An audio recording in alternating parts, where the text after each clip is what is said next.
နော်တုတ်တန်ကျမ်းအခန်းကြီး23အငယ်9အပေါ်ပိုင်းလေးပဲ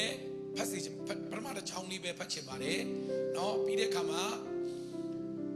အင်္ဂလိပ်လိုလည်းပထမအပိုက် A ကိုဖတ်စီချင်ပါတယ်တုတ်တန်23အငယ်9တွေ့မလားတွေ့ရင်အတူတူကဖတ်ရအောင်ဒူဒီစိတ်စင်တဲ့အတိုင်းဖြစ်၏ဟုတ်ပြီရပြီအဲ့လားအဲ့ဒီချောင်းပဲပြန်ဖတ်ရအောင်ဒူဒီစိတ်ထင်တဲ့အတိုင်းဖြစ်၏ဟုတ်ပြီအင်္ဂလိပ်လိုကင်းဂျိမ်းမှာဖတ်ရအောင်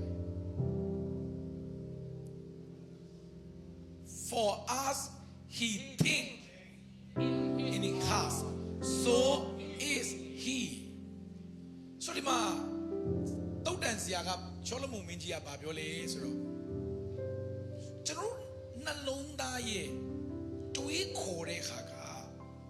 နှလုံးသားရဲ့စိတ်ကူးရင်တဲ့အရာကအင်မတန်ရေးကြီးတယ်ပြန်ပြောမယ်နော်လူတိုင်းမှာကျွန်တော်နှလုံးသားထဲမှာလေ format ရှိတယ်ပုံစံချထားပြီးသားရှိတယ်တကယ်တော့လူတစ်ယောက်တိုးတက်တယ်မတိုးတက်ဘူးအောင်မြင်တယ်မအောင်မြင်ဘူးကောင်းကြီးရတယ်မရဘူးဆွဲပြီးတော့ဘုရားသခင်ချီးမြှောက်လို့ရတယ်ဒါမှမဟုတ်ရင်စာရန်ကသူ့ကိုဆွဲချသွားတယ်အားလုံးဟာဘာနဲ့ပဲဆိုင်လဲဆိုတော့လူရဲ့နှလုံးသားနဲ့ပဲဆိုင်တချို့ကမတိုးတက်ဘူးနော်အဲ့ဒါဟိုလူကြောင့်နိုင်ငံကြောင့်ပတ်စံကြောင့်အခြေအနေကြောင့်ဟလာငါမိသားစုကြောင့် no မဟုတ်ဘူးတိုးတက်တယ်မတိုးတက်ဘူးအောင်မြင်တယ်မအောင်မြင်ဘူးဆိုတာကအဓိက100%ရှိမယ်ဆိုရင်100%ကပတ်ဝန်းကျင်တွေသူများတွေနော်အခြေအနေရောက်100%ဖြစ်မယ်ဆိုပေမဲ့99%ကတင်နေပဲဆိုင်တယ်ပြောပါငါနဲ့ပဲဆိုင်တယ်အဲ့တော့လူတိုင်းမှာနှလုံးသားထဲမှာပုံစံချတာပြီးသားဥမာကျမ်းစာမှာနှုတ်ကပတ်တော်ကိုရေနဲ့ခိုင်းနိုင်တယ်ဘာနဲ့ခိုင်းနိုင်လဲရေနဲ့ခိုင်းနိုင်တယ်တန်ရှင်သောဝိညာဉ်တော်ကိုလည်းရေနဲ့ခိုင်းနိုင်တယ်โอเคဒီဘူးထဲမှာရေရှိတယ်ဒါပေမဲ့ရေမှာရှိတ်မရှိဘူးသူ့ရဲ့ပုံတံတန်မရှိဘူး तू ကဒီရေဘူးထဲကိုဒီပုံတံရှိတဲ့ရေဘူးထဲကိုဝင်ရင်အဲ့ဒီရေကအဲ့ဒီပုံတိုင်းဖြစ်သွားတယ်၄တောက်ဘူးထဲဝင်ရင်၄တောက်အဝိုင်းဘူးထဲဝင်ရင်အဝိုင်းဒါဆိုရင်ရေရဲ့ပုံတံလားဘူးရဲ့ပုံတံလားဘူးရဲ့ပုံတံမြင်အောင်ကြည့်တာနော်ဒါဆိုရင်ရေကဘယ်ရဲ့ပုံတံတိုင်းပြောင်းသွားတာလဲဘူးရဲ့ပုံတံအတိုင်းပြောင်းသွားဒါဆိုအဲ့ဘူးကဘာလဲဆိုတစ်နှလုံးသားဘူးကနှလုံးသား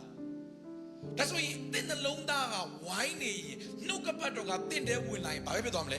ဝိုင်းသွားမှာတင်ကလုံးနေရင်နှုတ်ကပတ်တော်ကတင့်တဲ့ဝင်လာရင်ဘာဖြစ်သွားမလဲလုံးသွားမှာ၄တောက်ဖြစ်တယ်ဆိုရင်တစ်နှလုံးသားတွေကိုနှုတ်ကပတ်တော်ဝင်လာရင်ဘာဖြစ်သွားမလဲ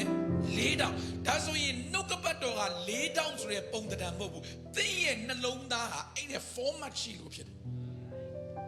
ကျန်တာတော့အရေးကြီးတယ်ဒီနေ့ပေးချင်တဲ့ message အရေးကြီးတယ်တိုးပေမဲ့အရန်ရေးကြီးတယ်လူတယောက်ကိုဆွဲမတာရောဆွဲချသွားတာရောကနှလုံးသားဖြစ်တယ်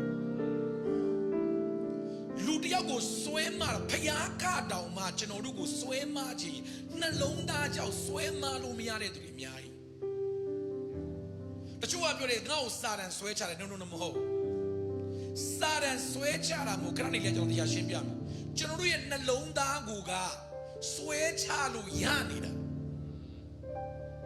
ရှင်းမလားအဲ့လောက်သဘောပေါက်ရကျွန်တော်တို့ကအောင်မြင်တယ်တိုးတက်တယ်ကောင်းကြီးရတယ်ကျမ်းမာတယ်ကောင်းစားတယ်အားလုံးကဖခင်ကတော့နှုတ်ကပတ်တော်ကတော့ဒီတိုင်းပဲဝိညာဉ်တော်ကတော့ဒီတိုင်းပဲဂတိတော်ကတော့ဒီတိုင်းပဲသင်ကဒီနှလုံးသားနဲ့ဘလို့ခံယူတယ်လဲပါတိုင်းတော့ကျွန်တော်တို့ဟောအောင်မြင်မယ်ကျွမ်းမယ်ကောင်းစားမယ်တိုးတက်မယ်ဖျားသုံးမယ်မီလီယံနာတွေဘီလီယံနာတွေဖြစ်မယ်ဒါပေမဲ့ကျွန်တော်နှလုံးသားပုံစံခွက်ရှိပြီသားအေးနေ့ဟောချင်တာဟောငါတော့စင်းရဲမယ်ဒါပဲနှလုံးသားပုံစံခွက်ရှိတယ်လေပိုတဲ့အားလုံးကရှံထွက်သွားပြီးတော့အထဲထဲမှာကိုလိုချင်တဲ့အပိုင်းပဲလူတွေကယူပြီးပြန်သွားတယ်ကျွန်တော်ငါတို့ဒီလောက် တိုးတက်တဲ့အသင်းတော်မှာတလောက်ကောင်းကြီးရတဲ့အသင်းတော်မှာဝိညာဉ်တော်အလုံးလုံးတဲ့အသင်းတော်မှာနေပြီးလူတွေကဘာလို့မတိုးတက်လဲဆိုသူတို့နှလုံးသားရဲ့ခံယူတဲ့ limit ရှိလို့ limit ရှိလို့ကြောင့်လူတစ်ယောက်ကသူ့ရဲ့အထက်ထဲမှာငါလုံနိုင်ရမယ်ငါတိုးတက်ရမယ်ငါဖခင်ကငါ့ကိုလုံနိုင်အောင်ခွန်အားပေးမယ်အခွင့်အရေးပေးမယ်ငါဒီပြဿနာတွေကိုဖြေရှင်းနိုင်မယ်လို့နှလုံးသားထဲမှာအဲ့ပုံစံချထားရင်အဲ့တိုင်းဖြစ်လာ